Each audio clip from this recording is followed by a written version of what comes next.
the 4 laws, law 1 talks predominantly to the starting point is about being you. It's about owning your spotlight.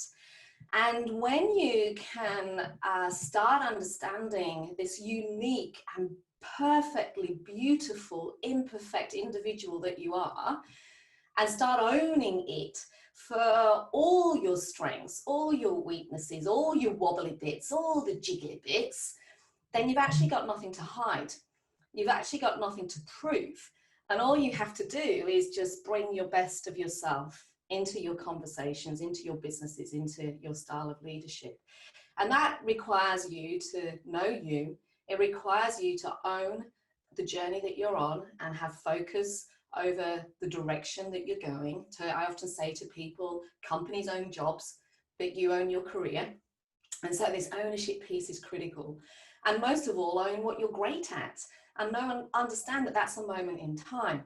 And so throughout the book, as I've shared many of my own stories of coming to this realization, but in that particular law, there's a fabulous CEO here in Australia.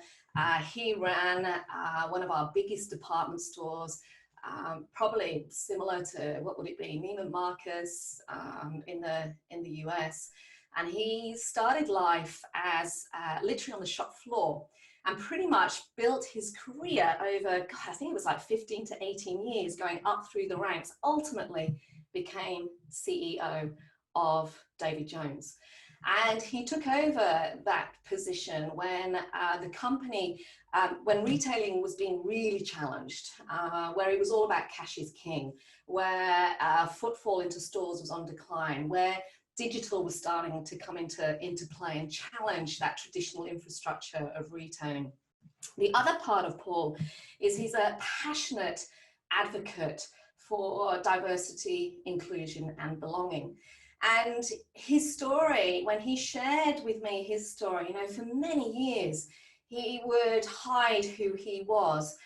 He came from a country town, he'd put on the bravado of what it meant to be a man, and then in his organization about what it meant to be a leader. And he shares really openly that the moment he stepped into his space to own his spotlight, as I am a gay male leader here in Australia, building this company, and I will absolutely stand up for who I am. He said his career just took this trajectory because no longer was he having to fake it till he made it. And he talks a lot about, we spend so long trying to advise people of who to become that we risk faking it till we make it. We risk conforming. And actually it's the individuality, it's all of the facets of ourselves that when we can own them, just unleashes this incredible opportunity to be the person that you are supposed to be. And so his story really resonates with me when we talk about this concept of owning your spotlight. And he is very open in terms of his views politically, the challenges he's making, but also his incredible leadership in our country, in Australia, and how he's both evolved and moved the business David Jones. And now he actually runs, I think, the Retailing Association here in Australia. What a beautiful, that gave me chills when you actually just shared and stated when he said I am, and then stated and owned who he was. Gave me chills to hear that, right? And it makes him accessible to others, because otherwise you've got that the bravado or whatever we put on, whenever you're not owning who you are and you're putting on what you think you want people to be, it's actually just a brick in a wall. That's right. That's preventing people from connecting with you. And so it's beautiful. And it is, I mean, part of it is I interviewed a fabulous lady from the UK. She is the CEO of a company called, oh my gosh, the Marketing Academy, I think, Sherilyn Shackle.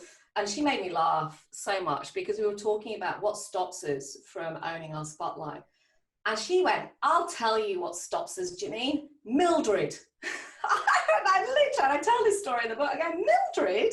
Literally, who the hell is Mildred? And she started telling me this story about the voices in our heads, which we've all got, you know, the family voices, society voices, professional voices, cultural voices. And she said, I just realized that the voices in my head were holding me back. And so I decided to name my voice. And her voice is an orangutan called Mildred. And so she said she literally is walking into a room and she's struggling with this self-doubt and wondering what, and she's going, shut up, Mildred. I'm good. Shut up, Mildred. And I think part of this is we've got to go and own the voices and go, seriously, which ones are these right? Which ones do I really have to listen to? And I get you trying to keep me safe, but it's time to renegotiate this contract because I'm okay. It's time for me to go out there. And so this I'm such a visual person, Chad. In my head, I've literally got a picture, cartoon going on right now between an orangutan and Sherilyn. But how many of us do that? And it stops us from being the best of ourselves, from being open. You know, we talk about authenticity and vulnerability, and yet I go, so many of us know those words, but we're not living and breathing it because we're not yet vulnerable with ourselves and authentic with ourselves. And that's the challenge.